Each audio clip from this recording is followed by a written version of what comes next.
Hello, you've caught me doing the intro to this week's Friday feature in the VO booth, because I haven't been able to undrop my jaw and therefore speak ever since Oblivion Remastered got shadow dropped on PS5 last Tuesday.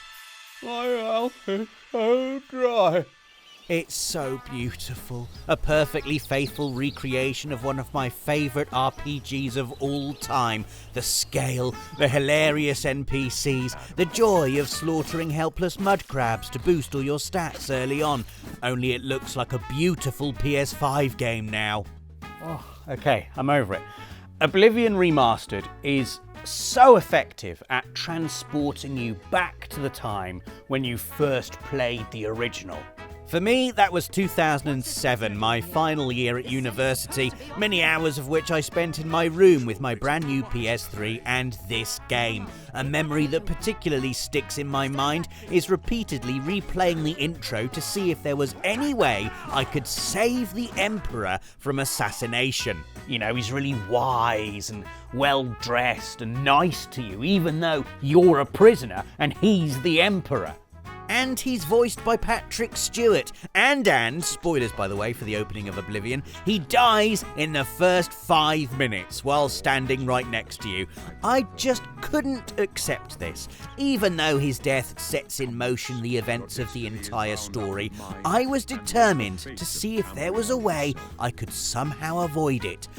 But there isn't. You just have to stand and watch, helpless, as a mythic Dawn assassin teleports in from nowhere and ends the poor Emperor's life. Stranger, you chose a bad day. Oh, crying out loud again. Oh right, yes. And that was the first of 7 tragic video game deaths we still can't get over.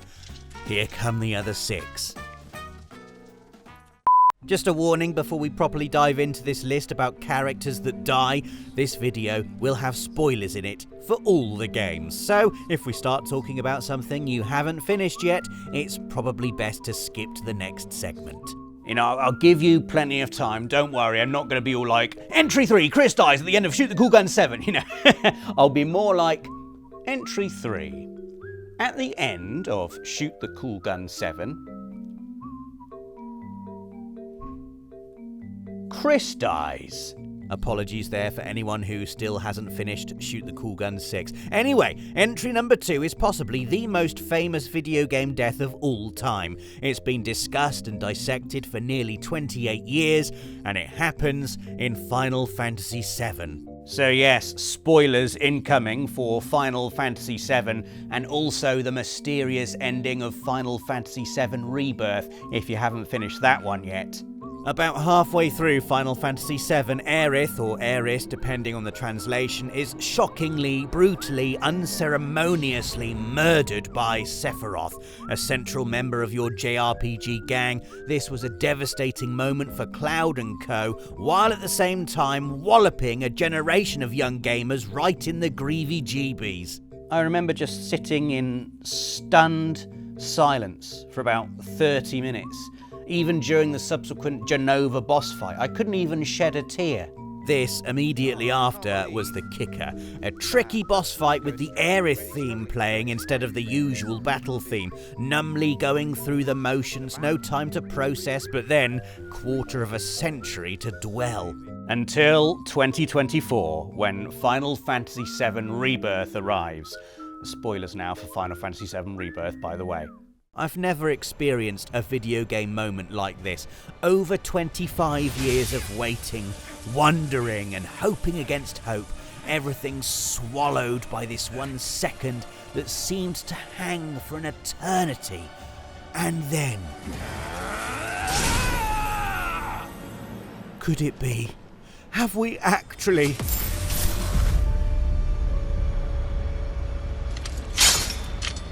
No. Our hearts broken all over again. I did do a little cry this time. A death I will never be over. Alright, next up, it's Brothers, A Tale of Two Sons, the game Joseph Fares made before he made the game before Split Fiction. That was a crash joke. Those games are amazing, and they're called A Way Out and It Takes Two, and you should absolutely play them if you haven't. And that was a line to give you enough time to mute and or skip this bit if you haven't yet played Brothers: A Tale of Two Sons, because I'm about to spoil it for you. The older brother dies at the end. Oh my goodness. This ruined me. Not just because it's incredibly sad, but also because you physically feel the loss. Brothers is a single-player game, but one coursing with the co-op DNA of Faris's later work. You play as both brothers, one on the left stick, the other on the right. Initially, it feels a little strange, but soon you'll be leaping about, solving asymmetrical puzzles, and interacting with your environment in unique and charming ways. It feels natural. You feel this tangible bond between left thumb brother Naya and right thumb brother Nai. So, when Naya falls victim to a venomous spider, all of a sudden the game feels different to play. It feels wrong. It feels like an actual part of you has died. Oh, left thumb. You were such a hero. Especially when you clicked L3 that time. To really rub it in, you then have to bury Naya and make it back home to your father. A particularly poignant moment being when Nai, who has been unable to swim without the aid of his older brother up to this point, braves the water by using the stick that used to control Naya. Oh, it's cruel, but very, very good. Our fourth entry is from The Last of Us Part 1, so off you go if you haven't played the first hour of this. Now, there are many harrowing and devastating deaths in The Last of Us, and some more in The Last of Us Part 2 as well. But for me, the one that always haunts my nightmares is that of poor Sarah right at the start. As the world-changing apocalypse kicks off around our characters, you, as Joel, desperately flee for safety, clutching your daughter Sarah to protect her from harm. Sadly, it's not the outbreak that gets in the way. A soldier, talking to an unseen superior, is ordered to kill anyone attempting to flee the city, including innocents. And so, reluctantly, he opens fire. I'm actually quite emotionally exhausted of watching this scene, and I can't get over it, but neither do I want to add to the ever-growing collection of online commentators filming themselves being sad while watching it. So, Sarah dies, but for the remainder of this entry, let's just pretend she didn't, and instead, imagine a happy game about casually exploring a house where Sarah is the main character. Here's that. Phone's dead.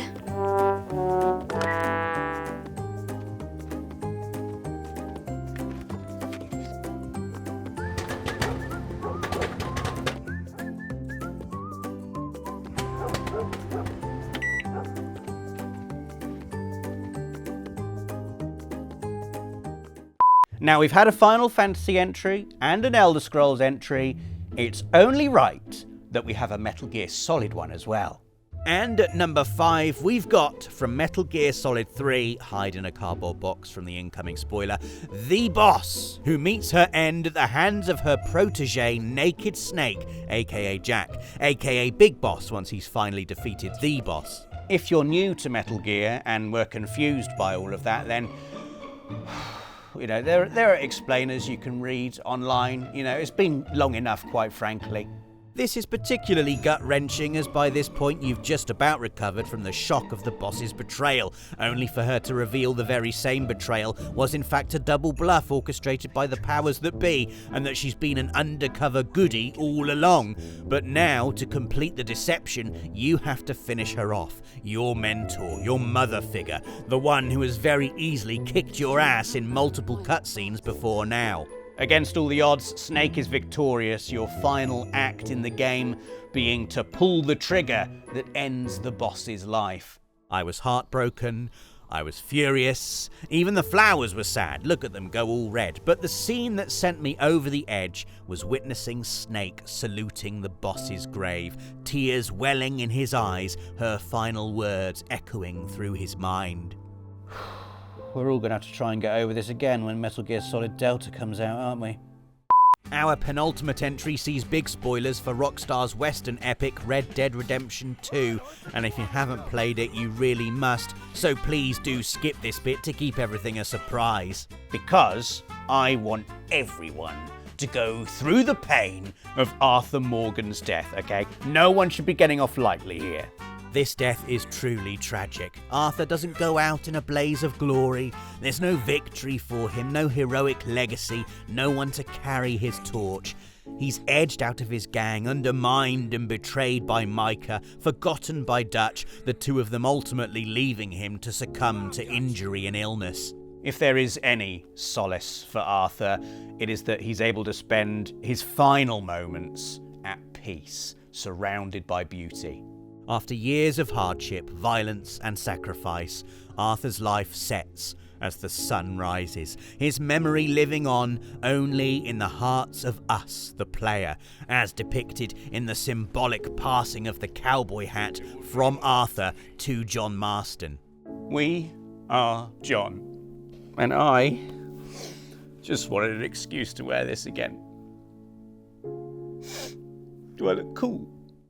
Okay, final entry, and once again I must warn you to prepare for spoilers for God of War Ragnarok, with a character death absolutely no one saw coming. God, I only made this video so I could put Oblivion in it, and now I have to relive all of these deaths again. Flippin' heck. In one of the most devastating video game plot twists in recent memory, towards the end of the game, it's revealed that Tyr, the Norse god of war, who's been hanging out with you all this time, is in fact Odin in disguise. He reveals himself and runs away, but not before fatally wounding Brock, the gruff but good-hearted blacksmith, forger of amazing weapons and brother of Sindri. I wasn't expecting Brock to die, but then neither was I expecting to feel like this when he did. These two were comic relief in the first game, item shops with personality and beards. By the end of God of War Ragnarok, they're such well-realised characters they feel like family. There's that fantastic moment between Kratos and Brock where the latter blesses the Draupnir spear, and then there's the reaction of Sindri when his brother is killed. Now, this is the reason I can't get over Brock's death. It's not Brock's death itself. It's more what it does to Sindri.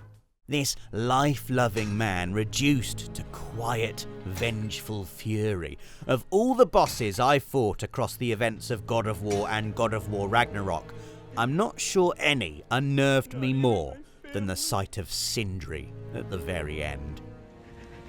You want sorry? This is what sorry looks like. So there we go, 7 tragic video game deaths we still can't get over. Are there any we've missed? Let us know in the comments, give us a like if you enjoyed the video, and don't forget to subscribe and click the notification bell for more of these videos every Friday. See you next week.